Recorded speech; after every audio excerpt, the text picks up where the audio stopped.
you know, it's what we expected when we decided to schedule these type of teams. Is you're getting a team that really wants to win and respects you. I mean, I just thought Seton Hall was ready for us. Thought we were ready to play. I thought it was a hard-fought game. I think it's just a statement about our program that they care that much to come up here and prepare and play hard and locked in. And I give our guys credit. I thought we fought hard. We didn't play well. We didn't play one of our better games. Particularly, there's certain stretches that were critical turnovers that led to easy baskets. And then the offensive glass was the other time. We get a stop and we give up an offensive rebound. Like glaring things. And then the third part of it, when you play a team like Seton Hall, Big East team, you're not going to get away with one of your better players not playing much, and Lou didn't play much and was in foul trouble. And obviously, if he's there and he's playing more minutes, we have a better shot. But I give Seton Hall credit. I think they're a very good basketball team, in particular with the addition of Pope. I think it just makes them a very good basketball team. Steve, how difficult a matchup was Hazel for your guards, and can you talk about some of the things you tried to throw at him during the course of the game? Well, you know, he's I don't like to change, as I tell you, I don't like to change too much in terms of what we do defensively. But yeah, we knew he was a very good scorer. He's had an awful game his first game. He had a good game his second game, not a great one. He had a great game tonight.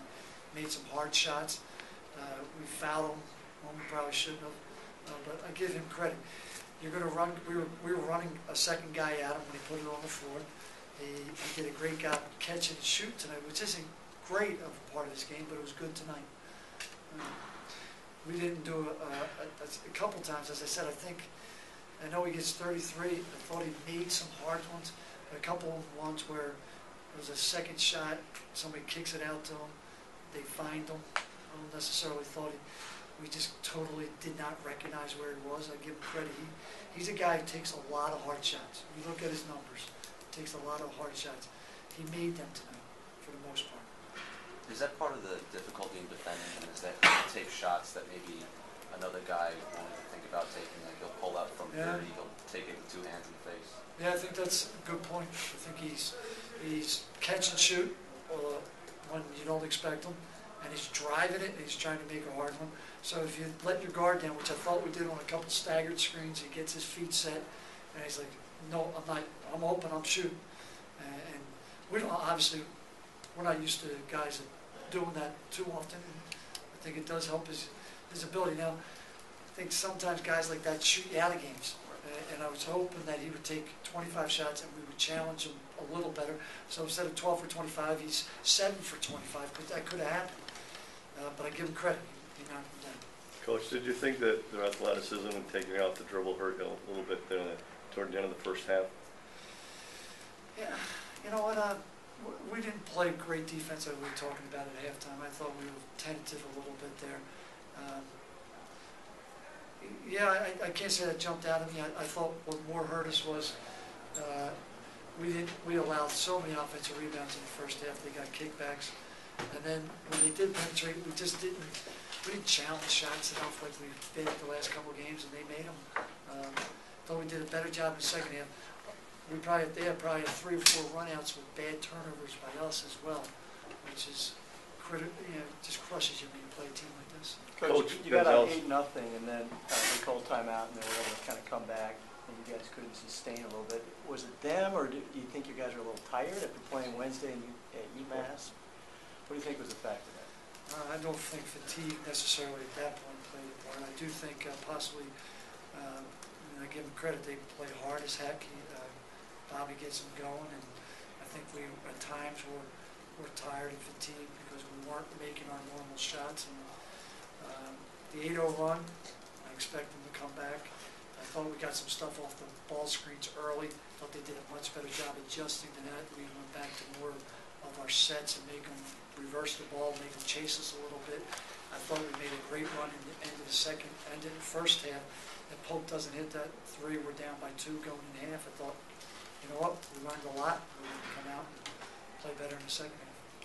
Coach, what does it say about your program that Bobby Gonzalez considers this a resume win for March? I appreciate that. I think it's something these guys have built here.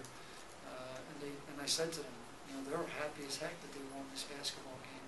For somehow, an upper echelon team, which I think is in the Big East, is happy that they won at Cornell. It speaks volumes for what these guys have put together here at Cornell. That being said, we're disappointed. We know we didn't play our best game. Part of this is learning, and I told them if we win or lose, we got to learn from this.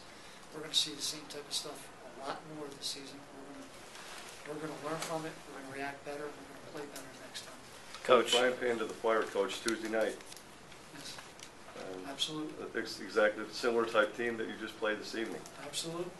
And that's the kind of things you're looking to learn from tonight's game? Yeah, I agree. I think, Ryan's played Syracuse 3 times in his career. He understands the length and his athleticism, and they respect you. They understand how good we are, and they'll play as well as they can. Obviously, want to beat us. Ryan, Syracuse just beat North Carolina pretty easily tonight. They're feeling pretty good. You get the chance now to go into their building, maybe catching them a little bit off of that win. How excited are you about the opportunity, especially with how well you played there last year? Obviously, we're excited to play a good team. They are coming off a big win. We are excited, but we also know we've got to learn from this game tonight. There's stuff we haven't been doing quite as well as we'd like these past 3 games. We're just going to have to get better in practice and preparation for Tuesday. Right, that home court streak mean anything to the players at all? We didn't really think too much about it. Obviously you always want to win. It's not like we were going out there, hey, we better win to keep our home court streak alive. We wanted to win to win. That being said, the fans have been great. They've been a great part of that. We've really been able to feed off their energy this year and the past couple of years. How much do you look forward to going back to the Dome where you lit it up last year and the way you guys played on the road this year? We're looking forward to it. Obviously, like I said, Syracuse is a great team. It'll be a great challenge for us. We just got to keep working hard in practice. We can't worry too much about what they're doing. We just got to improve things on our end. Ryan, when you're going back and forth with a shooter like Zell, and you're a shooter as well, does that get you going?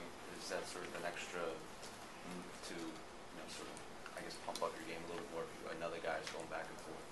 Not really. I'm just trying to read the defense out there. I think maybe they got a little comfortable with a 15, 16-point lead there a couple times in the second half.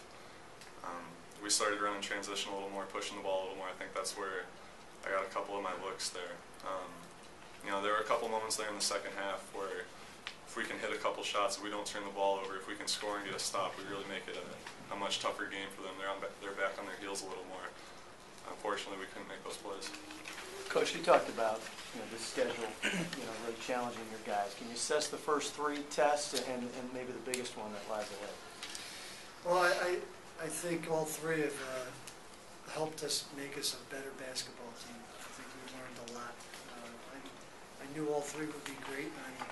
As I said, I wasn't even worried about necessarily the quantitative value of these guys, whether we win or lose. I was really looking at where are we, what's our quality. I'm extremely impressed with what we're doing, how we go about it. We simply lost tonight because we didn't play well. They played well. They played better than us. I think they realize that what's going to come with these other games is going to make us a better basketball team. We're going to fight through some of those poor possessions on both sides of the ball and become a better basketball team. And that's what the schedule's about. It's about making us better and tougher and getting us ready for the league and doing everything we can to improve our play come Ivy League play. Steve, when Lou fouls out tonight, you kind of had a moment where you spoke to him. Can you shed some light on what you were trying to get across at that point? A little disappointed. It's hard to be disappointed in that kid. He's such a great kid. And I'm disappointed. I'm not upset. I'm not mad. He allows, I think it was Hazel gets that breakaway layup, and he kind of he shouldn't even been in the vicinity. He wasn't going to get it. I didn't think he fouled him. I had to look at it. I don't know if he made any contact. It was a critical foul. And then, end of the game, the kid's obviously we got 10 seconds on the shot clock, and he's up in him. He's got 4 fouls on him. Back off. He's 40 feet from the basket. Let him make play, guard him straight up. And I think just Lou was a little frustrated and allowed that to get to him a little bit. He'll learn from it the next time. I promise you, he won't make that mistake. And he's had such a good preseason. He's had such a terrific first 2 games. I think he's probably disappointed in his play, and I'm disappointed just because he couldn't keep him on the floor, because I think we would have been a better. When you play a team like Seton Hall, to be quite honest with you, we need Lou Dale to play very well. I think he understands that as well. Not just score the ball, but be on the court. He's a terrific player. He's led us for 3 years and change, and we need him on the court. Coach, can you talk about the impact of Herb Pope on the game without being able to score? Yeah, I think he's a very good player in terms of basketball IQ. I think he can pass, so you got to be he's dangerous that way. The offensive rebounds. It's just someone that they haven't had. They've been small and undersized, and now he comes in there. And I thought we did a great job on him one-on-one. I thought Jeff blocked a couple shots and made it hard. And the thing is, the kid went after the ball from the weak side. He had 6 offensive rebounds in the first half. He's a very talented player. Anything else, guys? Coach, I don't know if you had a chance to see Syracuse. You've been pretty busy, but have you? And if you have, what do you think about them compared to last year? I saw just bits and pieces of the Robert Morris game where I thought their zone was terrific. I think he's got them playing zone like they're known for. That's all I saw, and I just was extremely impressed with their defensive intensity. Coach, with Lewis not getting that many minutes tonight because of the foul trouble, can you talk a little bit about the confidence you have in Chris Wrestling with the all-around type of game he had tonight? Yeah, I have great confidence in Chris. I think the one they take a positive out is Chris, I thought, played very well. He missed some shots he normally makes, too. I think Chris has to realize that guys pay attention to Ryan and Lewis so much that he's forgotten sometimes. And he's been complacent up until this point. We talked about that. He's always got to look at the rim. If he's open, he's got to shoot it. I thought he was terrific in long stretches of the game. It's a positive. And as I said, I'm not disappointed we lost.